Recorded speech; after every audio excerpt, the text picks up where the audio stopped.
तो प्यारे बच्चों, आज हम रेखाएं और कोण के बारे में स्टडी करेंगे।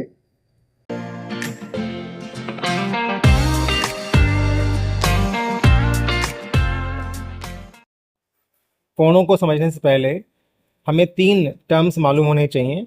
एक है लाइन यानी कि रेखा, दूसरा है लाइन सेगमेंट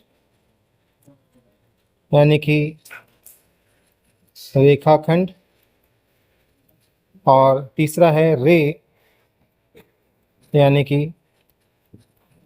किरण। सबसे पहले हम समझते हैं लाइन के बारे में। लाइन क्या है? लाइन एक 1 डायमेंशनल फिगर होती है, एक आयाम आकृति, जिसकी लंबाई तो होती है लेकिन चौड़ाई नहीं होती, जिसको हम दोनों दिशाओं में अनंत तक बढ़ा सकते हैं, जिसको दोनों दिशाओं में हम असीमित रूप से बढ़ा सकते हैं, यानी कि दोनों दिशाओं में अनलिमिटेड रूप से, इनफाइनाइट रूप से बढ़ा सकते हैं। उसको हम बोलते हैं लाइन। तो हमारी ये लाइन है यानी कि रेखा। अब लाइन सेगमेंट क्या होता है? लाइन सेगमेंट के बारे में स्टडी करें अगर हम, तो लाइन सेगमेंट का मतलब है अगर लाइन के ऊपर 2 पॉइंट्स हैं, उन पॉइंट्स को मिला दिया जाए तो उन पॉइंट्स को मिलाने के बाद जो पार्ट ऑफ लाइन मिलता है तो उसे हम बोलते हैं लाइन सेगमेंट। लाइन सेगमेंट, तो लाइन सेगमेंट यानी कि रेखाखंड। रेखाखंड। तीसरा होता है हमारा रे। रे हम देखें तो रे यानी कि ये भी एक लाइन का हिस्सा होता है, जिसका एक फिक्स्ड एंड पॉइंट होता है। ये एक एंड पॉइंट है फिक्स्ड, और उसको हम एक दिशा में इनफाइनाइटली यानी अनंत रूप से एक्सटेंड कर सकते हैं। तो ये इसका एंड पॉइंट है इसका, और इसको हम इनफाइनाइटली इस दिशा में, किसी भी दिशा में यानी कहें, बढ़ा सकते हैं। तो उसको हम बोलते हैं रे। दिस इज रे, किरण।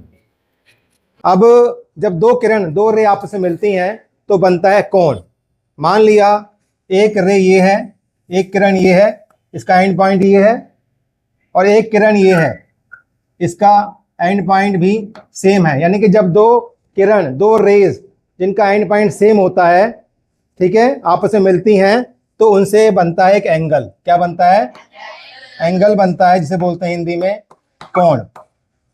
ये जो दोनों रे का एंड पॉइंट होता है, अंतिम बिंदु होता है, इसको बोलते हैं वर्टेक्स, शीर्ष बोलते हैं। क्या बोलते हैं? शीर्ष।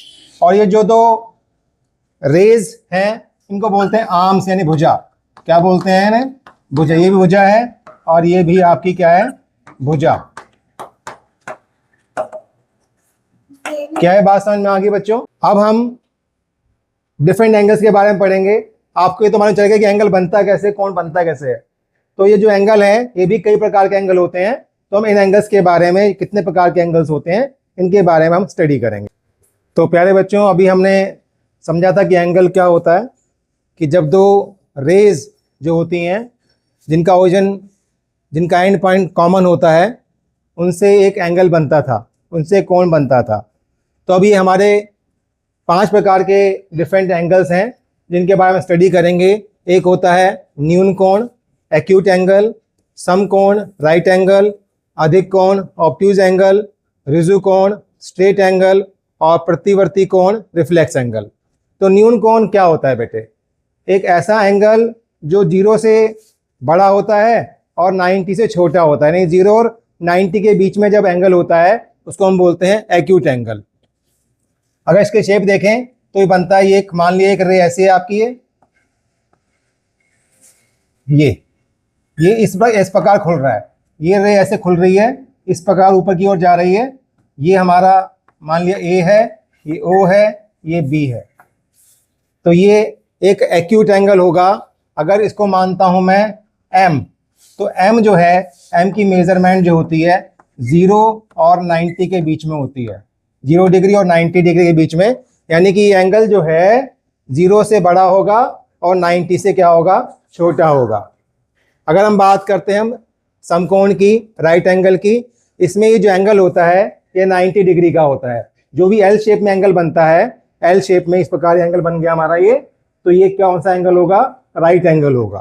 तो राइट एंगल हमारा इस प्रकार से होता है।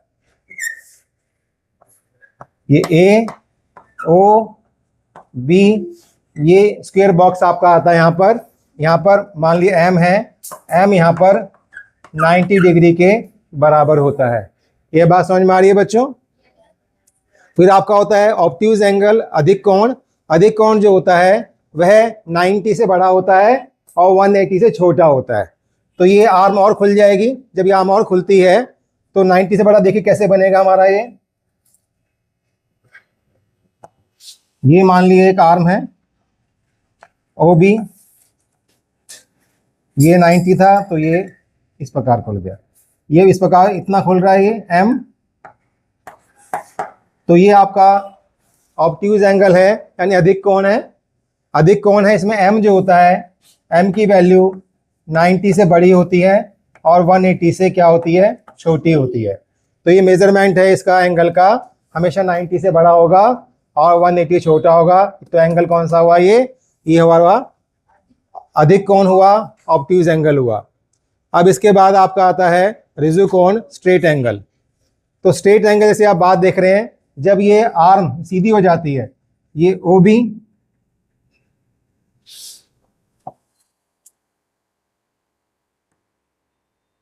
और ये आर्म सीधी हो गई बिल्कुल स्ट्रेट। जब दोनों आर्म स्ट्रेट हो जाती हैं तो ये जो एंगल बनता है ये एम, ये कितना बनता है, बिल्कुल स्ट्रेट हो गया 180 डिग्री का। तो जब मेजरमेंट ऑफ दिस एंगल एक स्ट्रेट लाइन बन जाती है, जब दोनों आर्म्स अपोजिट हो जाती हैं बिल्कुल एक दूसरे के, तो 180 डिग्री का एंगल बनता है, जिसको हम बोलते हैं रिजु कोण यानी स्ट्रेट एंगल। इसका मेजरमेंट होता है 180 डिग्री। बात समझ में आई बच्चों? ये बात समझ में आ गई? ये देखिए ऐसे खुल रहा है, यहाँ से खुल के इधर आ गया। अब ये और खुल जाए, लाइन इस तरफ आ जाए, तो बनता है आपका प्रतिवर्ती कोण।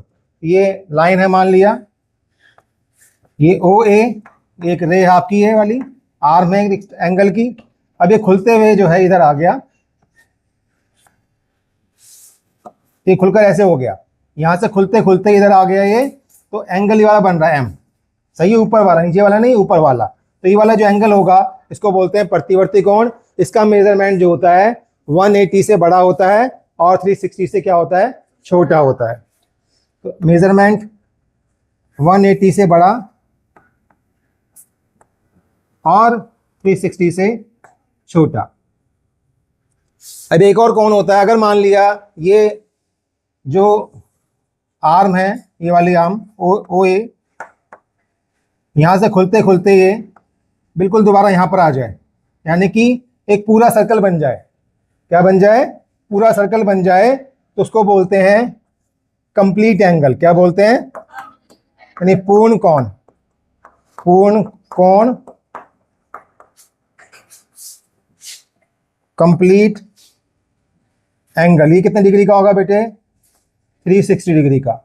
तो ओ ए और ओ बी एक ही पॉइंट पर आएगा, तो खोलते खोलते यहीं पर ले आएंगे हम।